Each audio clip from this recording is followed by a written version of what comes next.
on, Wolfpack Nation? Thank you so much for tuning in, back in with us here. As again, we got another episode today where we're going to be a little bit upfront with you again. I think it's a conversation that obviously everybody throughout Wolfpack Nation is having right now. There's so much good going on right now. First of all, I do have to say that. But obviously, unfortunately, there's a big bad out there that we do really want to get into, because obviously we have not really had a huge chance to really just to devote one period of time toward this, and that's obviously men's basketball right now. So, but before we get rolling into it, make sure again, if you haven't already, make sure again, hit that subscribe button so that way you don't miss out whenever we release any new NC State content. And also to give this video a like so that way more NC State fans will be able to see this video. And also to give us a follow, Tuffy Talk Now on Twitter and Instagram.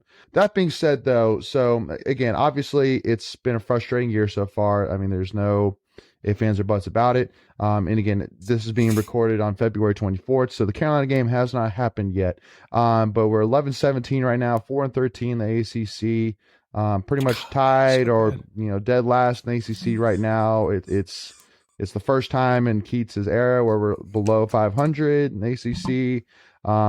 So it's a lot of frustration right now, and it's really building up. But Megan, kind of give us your immediate thoughts so far. Well, for first off, I thought about wearing a paper bag over my head coming and recording this episode, but I didn't. That would have been a little too far. Maybe down the road. But there's still time. There's still time. Plenty of time left to have that happen. No, but man, it's. I mean, we were kind of talking about this even before we recorded. I mean, the guys play hard. And it's just poor basketball. I mean, I don't know what to say. I mean, like, I can't say that a ton about Sebron and Smith, or at times Helms. Last night was not one of those times, but I mean, Smith scored 21 points, had 7 rebounds, 2 assists, 1 steal, 1 block. Sebron had 20 points, 3 rebounds, 2 assists, 1 steal. Those two guys scored 41 points, and you lost by 8 points to a Boston college. And remember, there weren't many games left on the schedule where I thought State really has a chance. I mean, a part of me kind of thinks the way Carolina has been playing somewhat lately at times, that it's kind of like the 1 in a million quote from Dumb and Dumber, where you're saying there's a chance. But I thought Boston College was a game we should have had, as at home. For sure. And we were favored by 6. Down by 2 at halftime. Mm-hmm. Lose by 8. Took a lead. To what? Yeah, took the lead. We took a lead. Yeah. And it's just sad, man. It's just sad. Like, I don't know. We've belabored over this, and I know fans, it's just like you're just kind of numb to it. Like, so many fans, I think, are checked out at this point. And the true fans are still watching, and that's really great. And the guys still practice hard every day. They deserve your support, but I don't think it's the players' fault. I think it's a lot to do with coaching. And man, and I don't know how, if you're Boo Corrigan, you go another year, unless it's a money thing. I think he's gonna be basically saying, no, we're not willing to pay $10.8 million, because Keats' contract is $2.7 with 4 years left. So maybe we're more willing to pay, 8.1 versus 10.8, excuse me. But I don't know, man. I'm not really too fond of how things are going, and it's just kind of, I don't know. I'm kind of done with that. You can tell by my tone of my voice how I'm feeling. It's really just, again, and we'll kind of get into it a little bit, but it's just a lot of little things, and obviously I know for me, as long as I've known you, Macon, you've been NC State men's basketball through and through for forever. So to hear the frustration really, I think, speaks volumes, really. But Greg, do you have anything to build on that? Kind of opening statement wise. I know, again, we got a lot of conversation left, but opening statement wise. Yeah, I mean, Macon's spot on. I mean, I've only known you guys, I don't know, I've known you a little bit longer than Leighton, but I mean, the few conversations we've had, even off air, Macon's all in on basketball. And so for him to just be like, wah, wah, it's just, it's depressing. I mean, I still watch the games. I'm fully invested. watching, but not fully invested in my heart, if that makes sense. Like Yeah. I watch it to keep up with it, so I can talk about it, obviously. But other than that, I'm just like, okay, well, we only got a few more to get through this one. Hey, basketball is done. Hey, we're back to baseball, and we got women's basketball. Like, it's kind of like so, this. Can the season just team, end soon enough? It can't end soon enough right now. It feels like, and it sounds terrible. Yeah. No, just put me out of my misery so I can move on to something happier. Yeah. Like, no. Like, I truly want to cheer. Again, to your point, Macon, it's not the kids on the team. It's they're out there working hard, trying to get better. It's the adults in the room. I feel like the bigger adults. I guess they're all adults technically at this point, but it's just, I don't know. I like Megan said, I'm just numb to it. Well, I just watch it and just don't even really understand what I'm watching. Well, and I kind of look, when I say it's not the kids, I mean, a guy like Jericho Helms, I mean, him being a senior and him being here as long as he has, I feel like that you can't really, like, with him, you can't necessarily blame coaching as much, just because, again, he's been here before. He knows what it takes. And also, too, we've seen it before. Like, like at this point, like, he shouldn't have to rely on coaching. We should be able to rely on him, like, that's really my true thought. But it's because, again, that's really like, when I look at Keats, that's one issue I have, where I even look at a guy like Helms and I look at what he's done 2 years ago compared to last year compared to now, and it's a downward trend, and it's like, how can that happen? So, but yeah, and because one thing I wanted to kind of touch on, obviously, is the talk about the injuries. And obviously, as if yesterday wasn't bad enough, or you losing to Boston College, hearing that Thomas Allen's out for the year with the injury, it was just like, it wasn't necessarily like that. Necessarily, Thomas Allen's like a huge loss, but it's a loss to our depth, and it's a loss to of a player that he had a role. Like, he was effective at times on the court, and so but again, it's just like, oh my gosh, we just cannot escape this year. I don't know what's going on. I don't know if it's a strength and conditioning issue. I don't know what it is, but just golly, all of a sudden everybody's bones is made out of like toilet paper. Like that's It might be something like Doran's, what was it, 2018 year season? Was that the one that was 19? I can't remember which one it was. That one season where we went 4-8. We had so many injuries. We were terrible. Yeah. But the thing with that is Doran's, had shown that he had been progressing the whole time, except for that 1 year. That was the 1 year was the anomaly. But with Keats, it has just been a steady decline. We keep harping on this, and almost I'm kind of tired talking about it. But I don't know, guys. I was just thinking, when you mentioned players, I think you made a good point, Leighton, with Helms. You need coaching there, but he's a senior. Like, you shouldn't have to be like. Every player needs to be coached. Like, LeBron James still needs coaching sometimes. Like, it's sure. I don't really know, but Kevin Durant needs coaching. Michael Jordan needed some coaching, but with Helms, he's a senior. You should have to rely on him. You should have, okay, he's good for 10, 12 points a night. And he had 8 points last night, but he played 34 minutes and he had 8 points. I mean, not enough. Are you now? I was curious what you guys think about this. Like, so. I mentioned earlier, Smith had 21, Sebron had 20. Which is the bigger disappointment? Is it in, to me, is it Helms, like I mentioned, with 34 minutes and 8 points? Now, he had 4 rebounds, 1 assist, 1 block. He had 4 fouls, 2 turnovers. So 8 points, 34 minutes for Helms. Or are you more disappointed, not trying to sway one or the other, but Casey Morsell, 32 minutes, 6 points. Cam Hayes, 18 minutes, 2 points. Breon Pass, 11 minutes, 0 points. Duwana, we kind of know we get with him, but he played 33 minutes and had 4 points. Yeah. I mean, those all pile up, but what are your thoughts? Because I can tell you mine, kind of where I'm at with what's more disappointing, but what are y'all's thoughts? I'm going to jump right into it and say that at the end of the day, I think it is very clear that you look at the last, all right, so let's look at like the last 10, 12 years or so. Let's look at some of the great point guards that we've had. We've had Lorenzo Brown. We've had Cat Barber.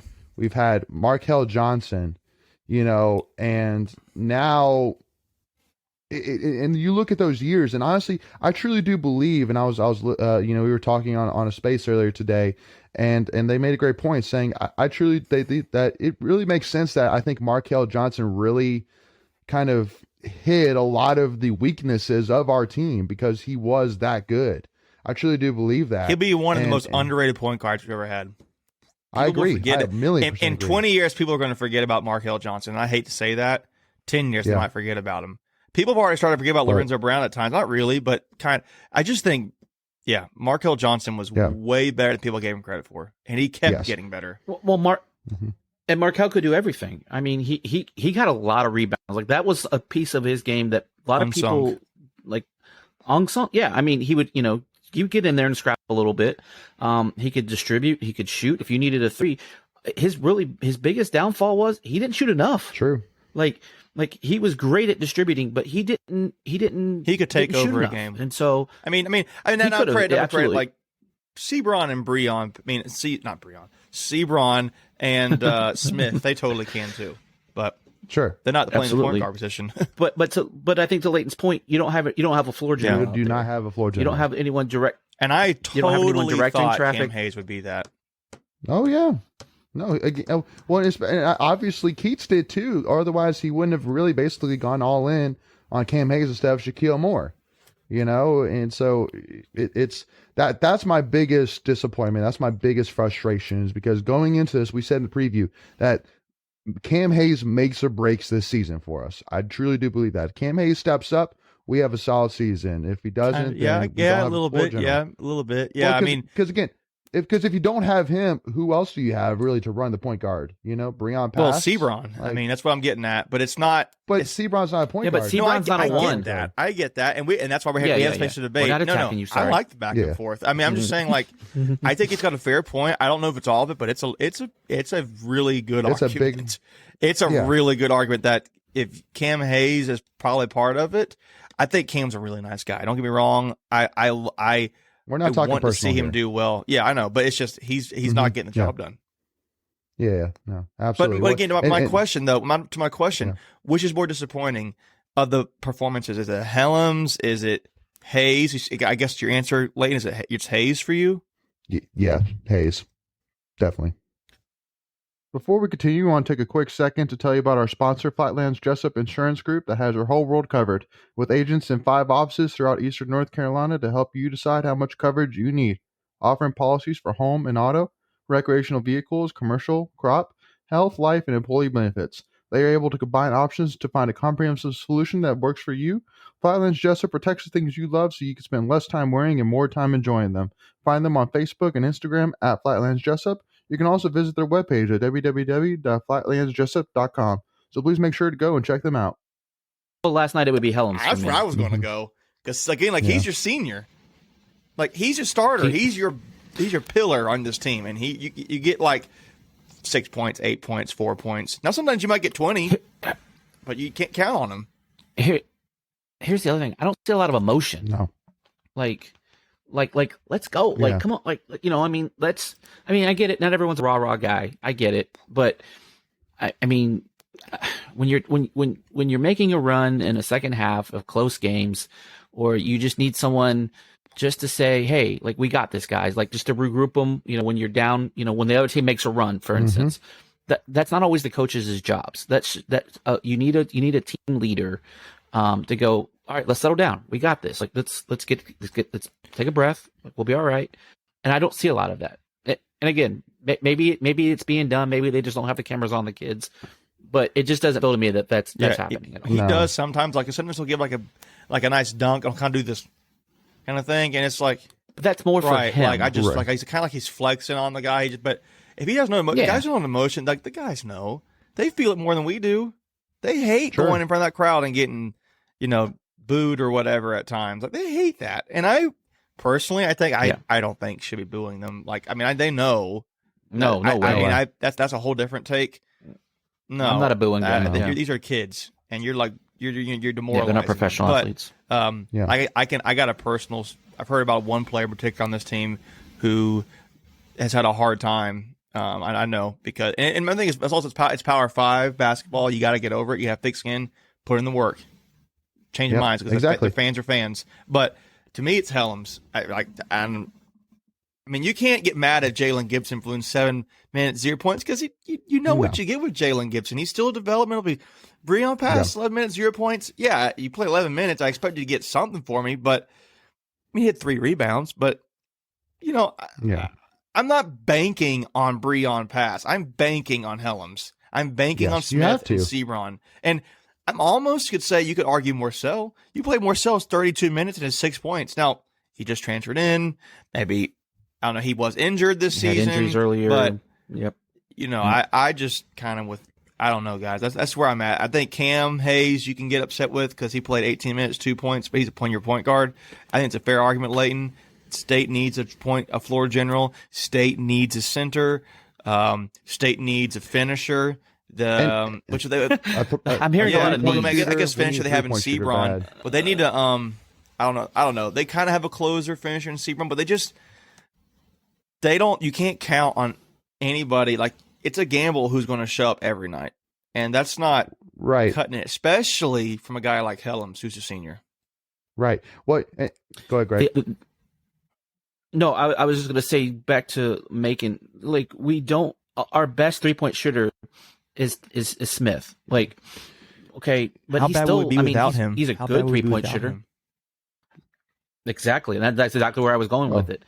If you don't have Smith, who, by the way, just became the all-time 3-point freshman shooter.